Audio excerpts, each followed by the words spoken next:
అందరికీ నమస్కారం. ఓం నమః శివాయ. ఈరోజు మనం పంచారామాల గురించి ఎలా ఏర్పడ్డాయో అన్నీ క్లియర్గా తెలుసుకుందాం. మనం లాస్ట్ వీడియో వరకు 12 జ్యోతిర్లింగాల గురించి తెలుసుకున్నాం. ఇప్పుడు పంచారామాల గురించి తెలుసుకుందాం. పంచారామాలు ఎలా ఏర్పడ్డాయి అంటే, ఏపీలో ప్రసిద్ధమైన పంచారామాలు 5 శివక్షేత్రాలు. వీటి వెనుక ఉన్న ప్రధాన పురాణ కథ తారకాసుర సంహారంతో సంబంధం కలిగింది. తారకాసురుడు శివుడిని ఘోర తపస్సుతో ప్రసన్నం చేసుకొని, శివుడి కుమారుడు తప్ప నన్నెవరూ చంపలేరు అనే వరం పొందాడు. శివుడు తపస్సులో ఉండటం వల్ల దేవతలు భయపడ్డారు. తారకాసురుడు లోకాలను బాధించడం ప్రారంభించాడు. దేవతల ప్రార్థనతో శివుడు పార్వతీదేవితో వివాహం చేసుకున్నారు. వారికి కుమారస్వామి, స్కందుడు, కార్తికేయుడు జన్మించారు. కుమారస్వామి తారకాసునితో ఘోర యుద్ధం చేసి వధించాడు. తారకాసురుడు శరీరంలో ఉన్న ఆత్మలింగం యుద్ధానంతరం 5 ముక్కలుగా విరిగిపోయింది. ఆ 5 లింగ భాగాలు ఏపీలో 5 ప్రాంతాల్లో స్థిరమయ్యాయి. అవే పంచారామ క్షేత్రాలు. వాటి పేర్లు, అవి ఎక్కడ ఉన్నాయో అన్నీ పర్ఫెక్ట్గా తెలుసుకుందామా? 1 అమరారామం, అమరావతిలో ఉంది. 2 ద్రాక్షారామం, ద్రాక్షారామం తూర్పుగోదావరిలో ఉంది.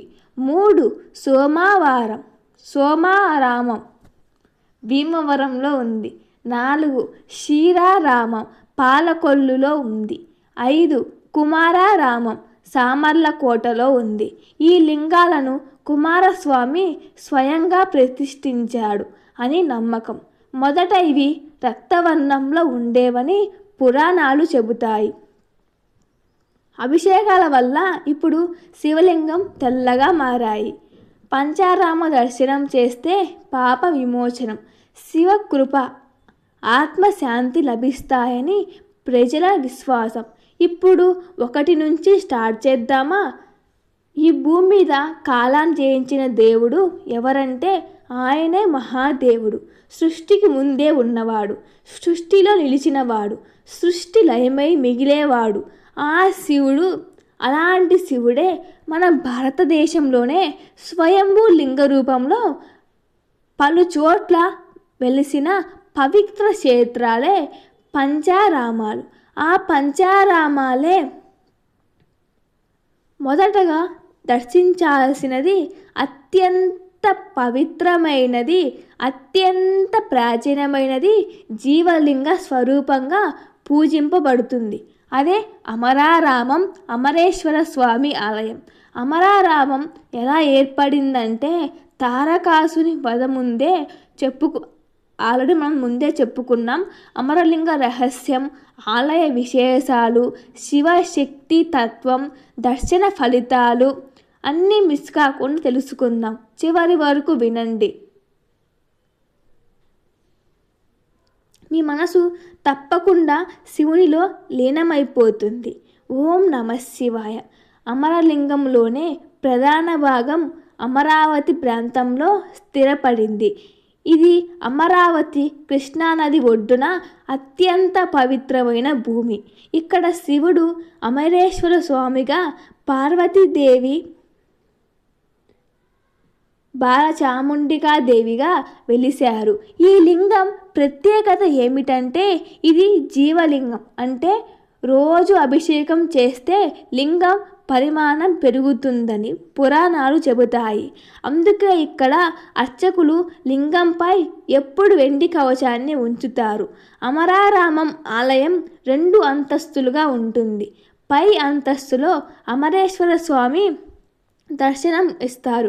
కింద అంతస్తులో బాలచాముండిక అమ్మవారు దర్శనం ఇస్తారు. ఇది పంచారామాలలో ఏకైక ద్వితల ఆలయం.